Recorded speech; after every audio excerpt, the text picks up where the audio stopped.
Assalamualaikum warahmatullahi wabarakatuh. Bismillahirrahmanirrahim. Alhamdulillahirabbil alamin. Wassalatu wassalamu ala Rasulillah Sayyidina wa Maulana Muhammad bin Abdillah wa ala alihi wa sahbihi wa barik wa sallim ajma'in. Allahumma salli ala nuril anwar wa sirril asrar wa sirriyatil ahyar wa miftahi babil yasar Sayyidina wa Maulana Muhammadin al-Mukhtar wa alihi al-athhar wa ashabihi al-akhyar adada ni'amillahi ad-darih amma ba'd. Hadirin rahimahumullah, di dalam kitab Ihya Ulumuddin karya Imam Al-Ghazali dikatakan, la tajlisu inda kulli alim illa alimi yad'ukum min khamsin ila khamsin. Janganlah kita asal menghadiri majelisnya orang yang punya ilmu, kecuali orang yang punya ilmu tersebut mengajarkan kita bisa keluar dari 5 sifat tercela menuju atau menjadi kepada 5 sifat yang terpuji. Apa saja itu? Yang pertama, min syakin illa yakin. Kita harus cari orang alim yang bisa mengeluarkan kita daripada sifat keraguan-raguan menjadi orang yang yakin. Jadi udah yakin dibuat ragu kadang-kadang ya. Banyak baru sekarang, bukan ulama, baru ya, yang sering mengatakan Ahlul Bait Nabi itu nggak ada, turunan Nabi Muhammad SAW itu nggak ada. Banyak yang mengatakan demikian, dan orang banyak terpengaruh ya. Makanya kita harus jaga wirid kita, sholawat kita, zikir kita, baca Quran kita, istiqomah kita setiap hari kita baca, agar kita tidak terpengaruh oleh itu semua ya. Itu baru fitnah akhir zaman yang dibawa oleh bangsa begituan. Belum lagi pimpinannya ya, yaitu Dajjal. Kita sudah banyak terpengaruh oleh begituan ya. Jadi kita jaga.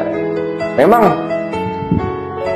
cinta pada Ahlul Bait Nabi itu adalah hidayah khusus ya, tidak semua orang dapat. Nanti kelak di akhirat itu sedikit yang mengikuti golongan rombongan Ahlul Bait Nabi ini. Golongan umumnya banyak, golongan Ahlul Bait Nabi sedikit ya. Kelasnya VVIP ibaratnya. VVIP kan sedikit ya.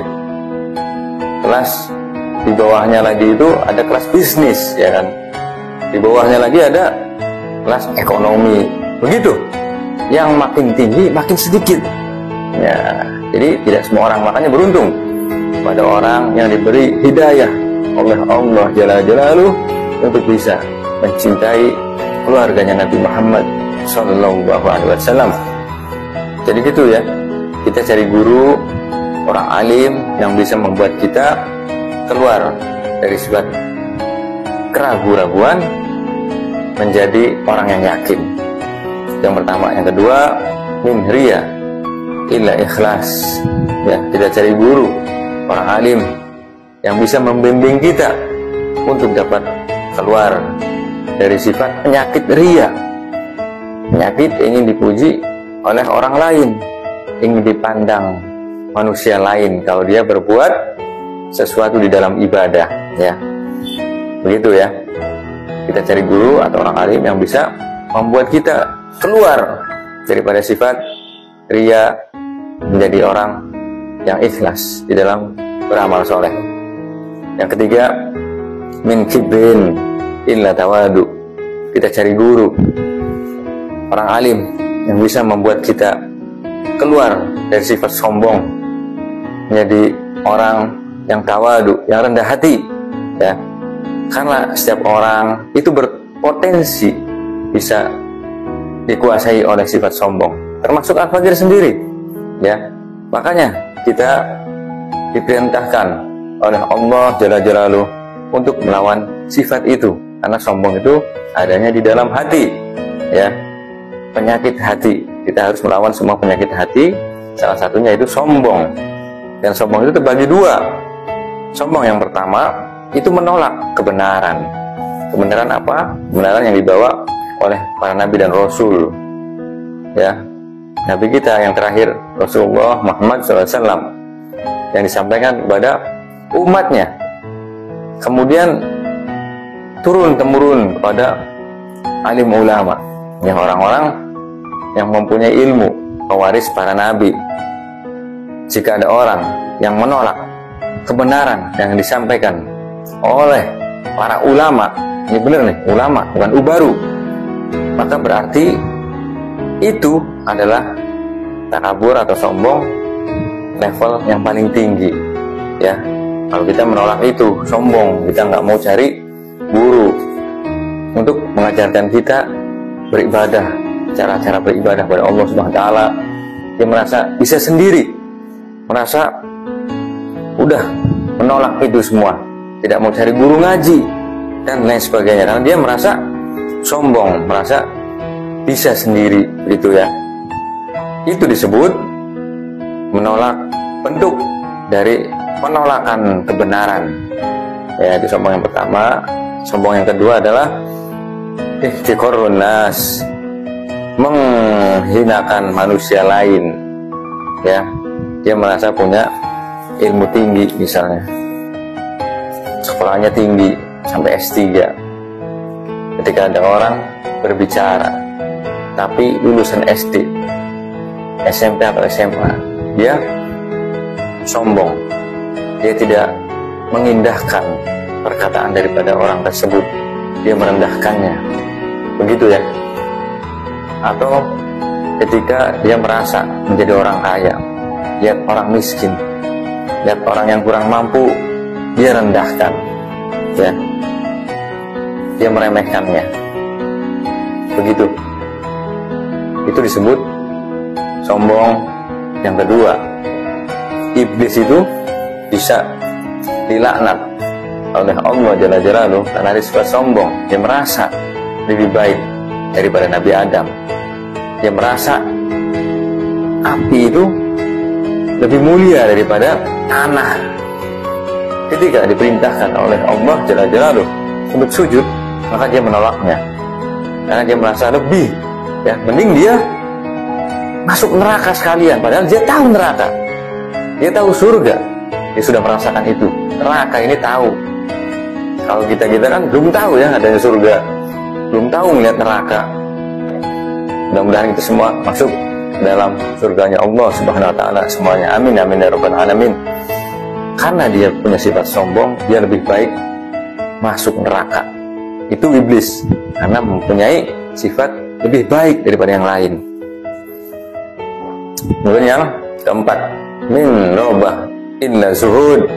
Carilah guru atau orang alim yang bisa mengeluarkan kita dari sifat cinta dunia menjadi orang yang zuhud. Jadi kalau zuhud itu sebatas nggak punya dunia, maka orang susah atau orang miskin itu semuanya bisa dibilang zuhud, ya kan? Tapi patokan orang yang dikatakan zuhud atau tidak ketika tidak menyimpan keinginan di dalam hatinya terhadap dunia, ya. Jadi bukannya kita tidak boleh kaya, tidak boleh nyari duit, bukan itu. Yang kita lihat adalah harta yang kita cari itu dimasukin ke dalam hati atau tidak, atau hanya di genggaman tangan. Kata Sayyidil Walid Al-Habib Thaha bin Muhammad bin Thaha bin Umar bin Yahya mengatakan, jangan kita diperintah oleh dunia, taruh di kakimu dunia tersebut sehingga kita yang memerintah dunia. Begitu kata Walid. Jadi harta itu, dunia itu kita hinakan, ya, taruh di bawah. Jangan kita punya uang dipanggul-panggul, ya kan, ditaruh di atas kita, seolah-olah kita ini, dunia ini yang memerintah kita, gitu loh. Dunia kita seret, taruh di bawah. Ketika kita butuh kita ambil. Jadi jangan ditaruh di atas. gitu ya. Dunia itu kita hinakan, sehingga Allah yang akan memuliakan kita, begitu ya. Allah katakan, yang ingin nikmat kehidupan di akhirat, maka aku akan tambahkan, titik, nggak ada koma nih. Tapi yang di dalam hatinya ingin nikmat di dunia, maka aku akan beri. Tapi maaf, kata Allah Jalla Jalaluhu, akhirat kamu tidak dapat. Ya gitu ya. Jadi pilihannya dua, akhirat, dunia bisa jadi ngikut, atau pilih dunia yang akhirat sudah pasti gak bakal ikut. Ya begitu ya. Yang kelima, min adwajin illa nasihah. Jadilah guru atau orang alim yang bisa mengeluarkanmu dari sifat permusuhan, kebencian, menjadi orang yang peduli dengan sesama. Ya, kita cari guru yang bisa menyatukan kita. Atau mungkin salah satu dari kita bermasalah dengan mulut dan hatinya, jika dia memilih untuk menjauh daripada kawan tersebut, ya, mudah-mudahan Allah Jalla Jalaluhu menjauhkan kita dari sifat-sifat tercela dan menjadikan kita memiliki 5 sifat yang terpuji tadi. Amin amin ya rabbal alamin. Itu saja yang dapat Al-Faqir sampaikan. Semoga bermanfaat. Kurang lebihnya Al-Faqir minta maaf. Wabillahi taufiq wal hidayah. Wa lakum minkum. Wassalamualaikum warahmatullahi wabarakatuh.